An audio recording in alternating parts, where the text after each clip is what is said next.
so this one's a... I'm sorry. I thought if you could get a priest to bless a fire truck and take that up to Castlevania, you could, pose Vlad. Pose Vlad.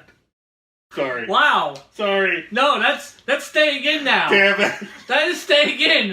I was gonna have this whole thing about us watching like going off the beaten path and trying something different for the show. No. Now that is what this is opening with. I'm so sorry. God, I hate new memes.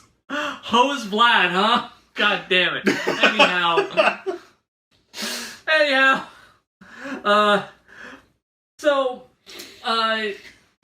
Something not so new, something not quite as Hotness.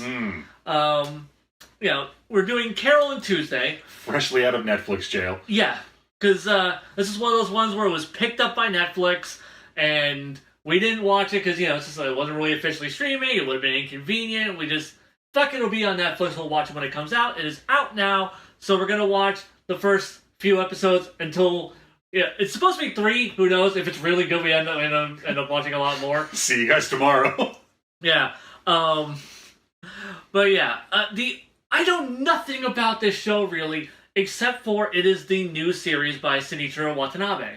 That is all I know about it. I had forgotten that about it. Yeah, no, that's all I know is that Watanabe made this. It's his new series, and he has almost had a perfect record. Did you ever see Terran Resonance? No. The first 2 episodes, you're like, whoa, this is awesome. I can't wait to... it just careens into stupidity. Like, they play... What was it? They're like chasing some terrorists through an airport, and they're like, oh shit, it's like chess. And a chessboard appears. Oh, that series, yeah. Yeah. No, yeah, I remember hearing about that one. Yeah, no, like, Dan, Bob, and I were just like, what? No, this show is... But yeah, so I've heard nothing but great things about this one. Like, I love Cowboy Bebop, I love Samurai Champloo, I love Space Dandy. Wolf's Rain exists. He didn't do Wolf's Rain. He didn't do Wolf's Rain? No, it was done by Sunrise. It probably had a lot of the same, it definitely had the same character design. Right, yeah, no, there's a lot of that stuff. I always thought that was him too. No, okay. A lot of, I used to think that for the longest time too, until, people started talking about his whole directorial history, and I'm like, what happened to Wolf's Rain? Oh, he didn't do that. That makes a lot more sense than him having made Wolf's Rain. Yeah, no, there was not enough weird Western pop cultural references in weird shit to have been that. Yeah, also, I know there's the fucking bullshit song. That's the only other thing I know. Do you not know that? No. Oh, wow. Okay, it'll be great. So yeah, Carole and Tuesdays, let's see if it's any good.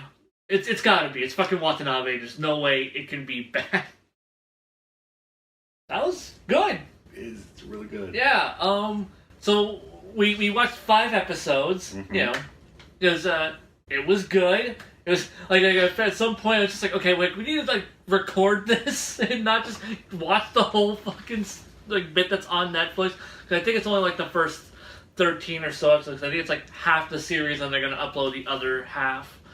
But yeah, it is good. I definitely was enjoying it. It's very, kids on the slope in space. Yeah, I mean, it's Watanabe. Yeah, the man's got, 2 modes, which is, kind of out there, sci-fi, hip, music-infused, cool shit.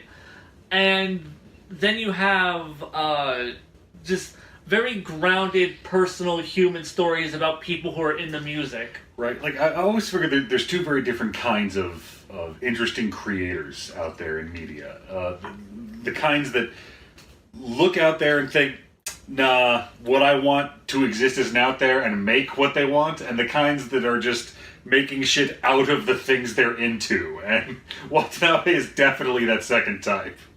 Yeah, no, like him, Kojima, fucking Tarantino, they'll just kind of hang out together. When the episode bumps are vinyl singles. Right? It's just...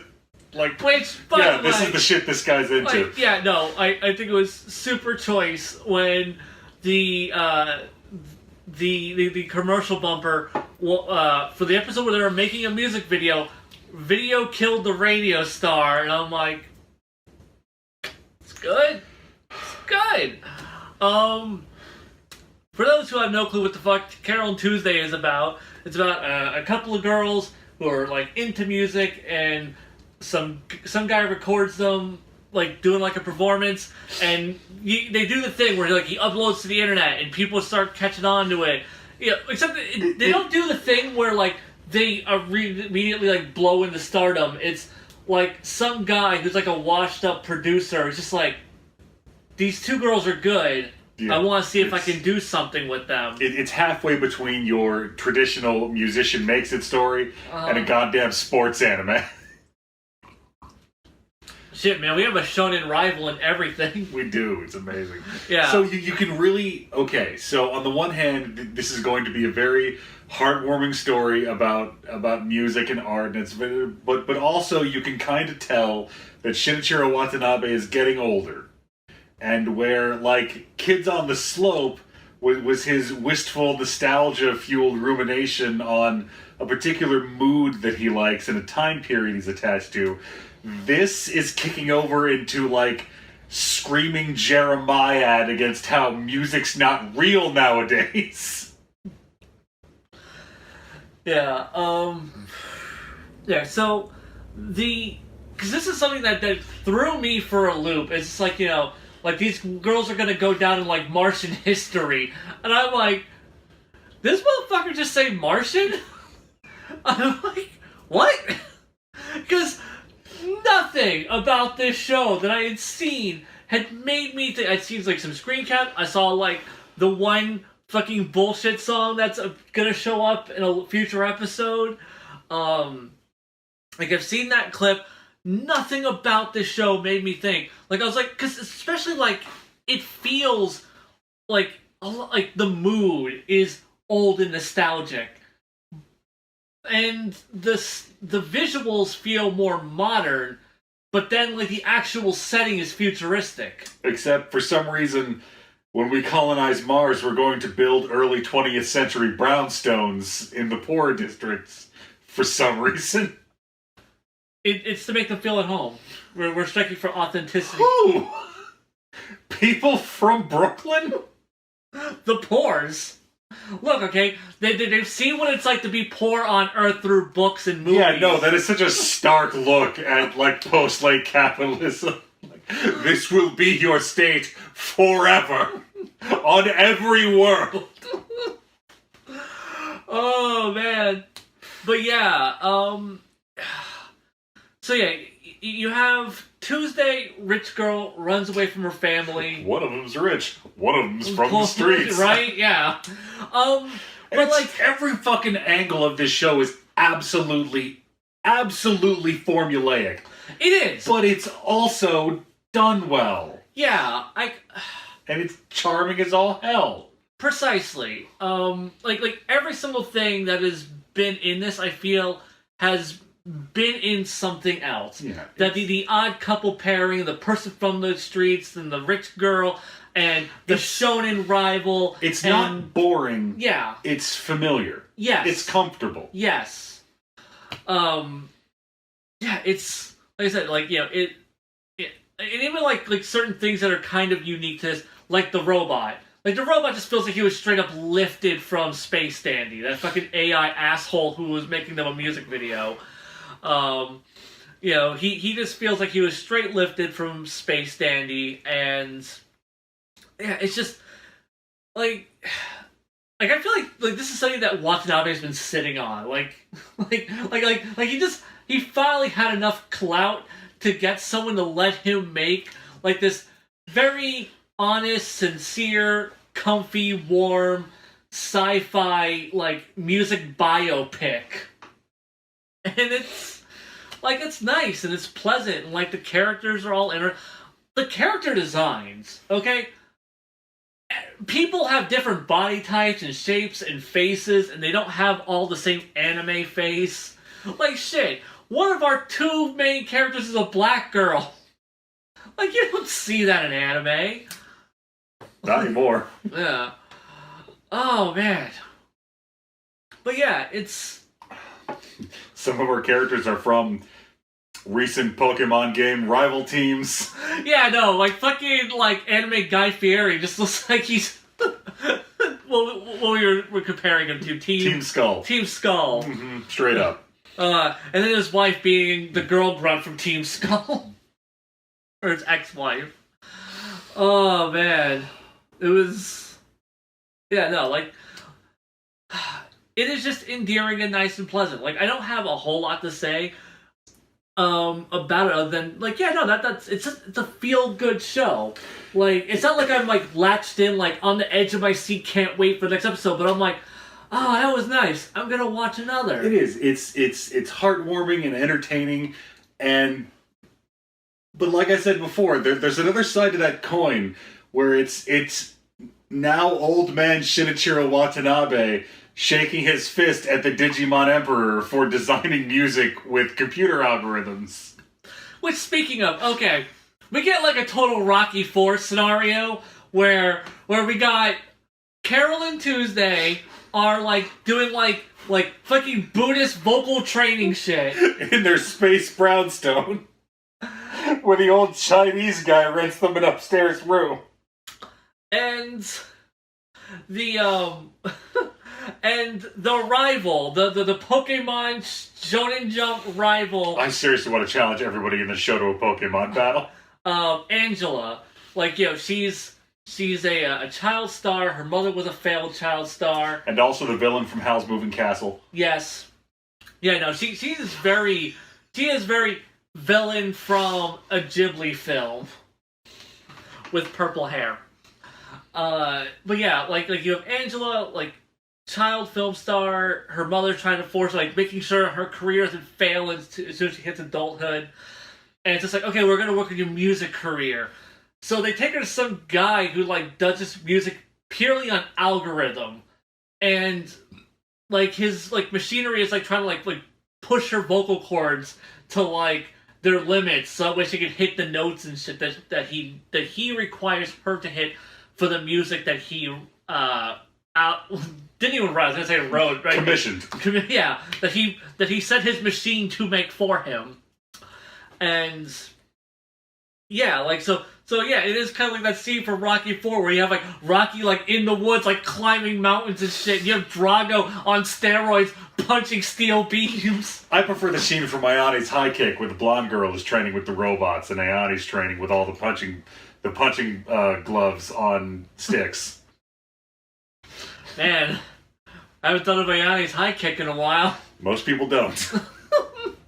Like, most people are like, people are gonna be like, what's Ayane's High Kick? Oh man, they're dropping some deep lore, like, anime, like, cryptic shit on us. I mean, it's a 2-episode, and then they find it's a 2-episode OVA that never, like, took off, and it was just in every blockbuster, so yeah. Everybody over a certain age remembers Ayane's High Kick. Mm-hmm.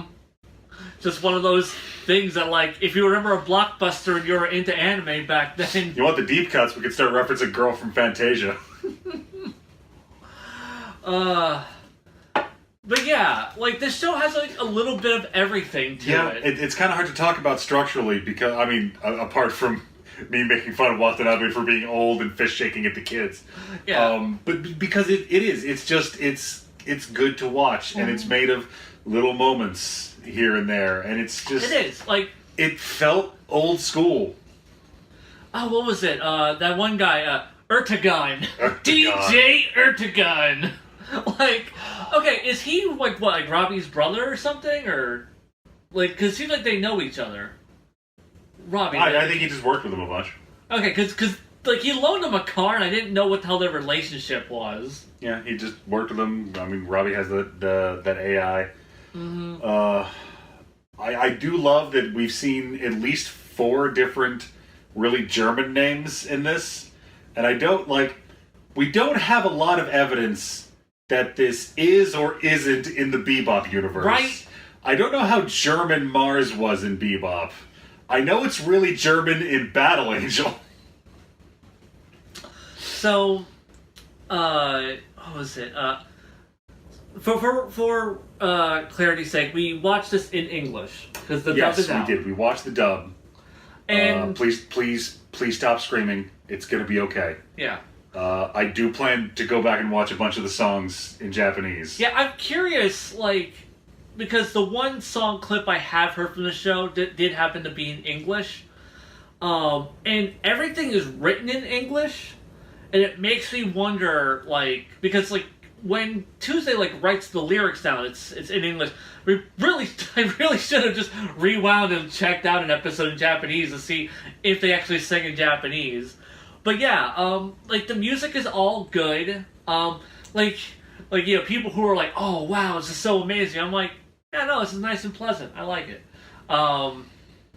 It's not like rocking my socks off or anything.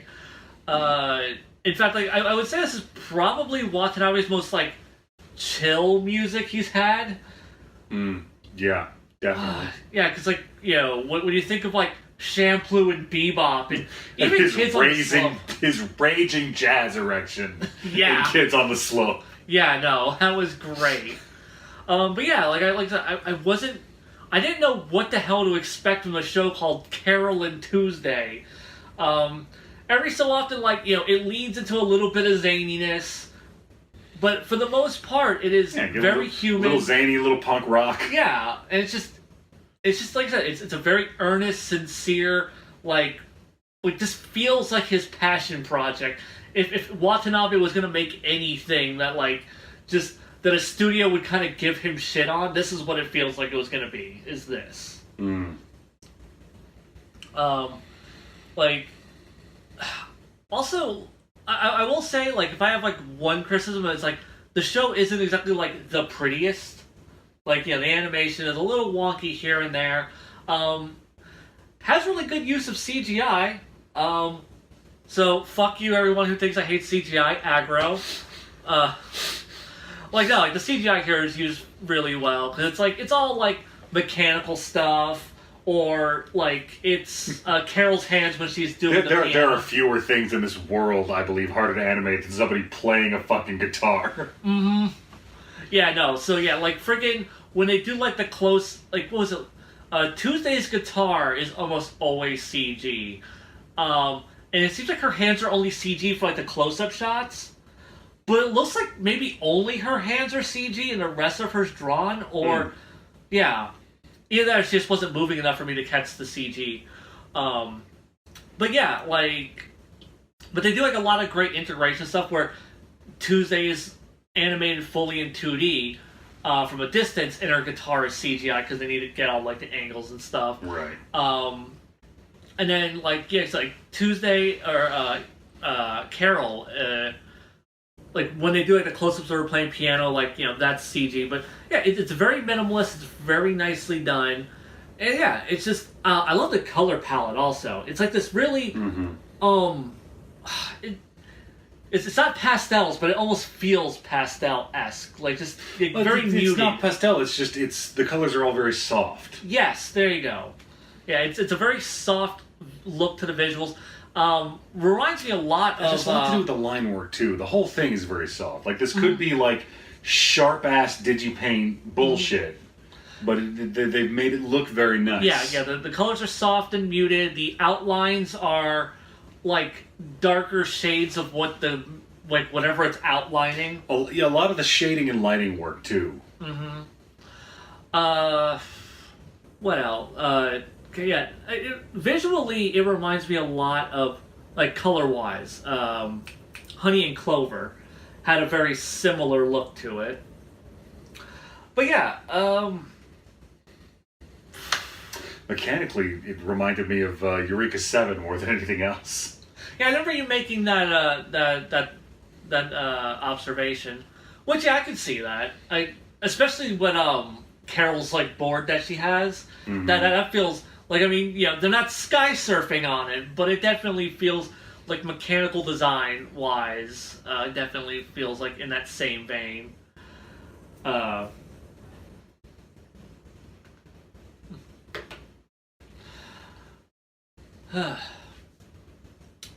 But yeah, I don't, like I said, like we both said already, like there's not that much to say about it because there's nothing like to pick apart about it. I don't have like criticisms. Tolkien has a line in The Fellowship of the Ring where he talks about how it's easy to go into great detail when characters are suffering adversity, but when everything is just kind of fine, you just kind of gloss over it, and that's the problem. Carole and Tuesday is really good. Yeah. So go watch it. Yeah. It's on Netflix. Yeah, like just fucking watch this. Like it is. I have enjoyed this more than anything else I've watched this season. I could say that because what else have we watched? Like we watched Dunbell, which was cute and funny, but I feel like just isn't as good as this. Let's see, Fire Force. What the fuck was the first thing we watched this season? I don't remember. I mean, Copcraft is the season. Oh yeah. Oh god, we watched all that fucking isekai. Yeah. Oh, by the way, I watched more Copcraft bonus review. Oh man, the animation falls. Tags. I want I've only gotten 3 or 4 episodes in. I need to keep going to see if it like evens out at some point. Because like I had seen Bob tweeting about like it's weird that like that Copcraft was really weird because it's like every episode is only half finished. And I'm like, I wonder what he means by that. And then I go to watch it. I watch episodes 1 through 3. Episode 1, still really good. Episode 2, also good. Episode 3, oh my god. Parts of those weren't even fucking animated. Holy shit. Like, I'm on the one hand hoping for a bitchin' fixed Blu-ray. yeah. On the other hand thinking, oh god, is this where we're going? Is the broadcast just an ad for the Blu-ray now? I mean, okay. Like, early access. like this is the same studio that did the Berserk CGI series. Mm-hmm. But, like, even though that show was still really bad, even on Blu-ray, because you can only fix so much, they did go back and, like, parts that were CGI, like reanimate in 2D, and they did a lot of stuff. They put a lot of work into the Blu-ray release. So fingers crossed that they put work into the Blu-ray release of this, and it makes it like a competent project. Because I'm really digging that show narratively and character-wise. Fuck, the visuals are just ripping me out of that goddamn experience. Oh man. So yeah. Sounds like these, I'm glad, have a really high ceiling for shitty animation. Oh man. I don't know how you do it. It's easy. It's mostly a lack of self-respect.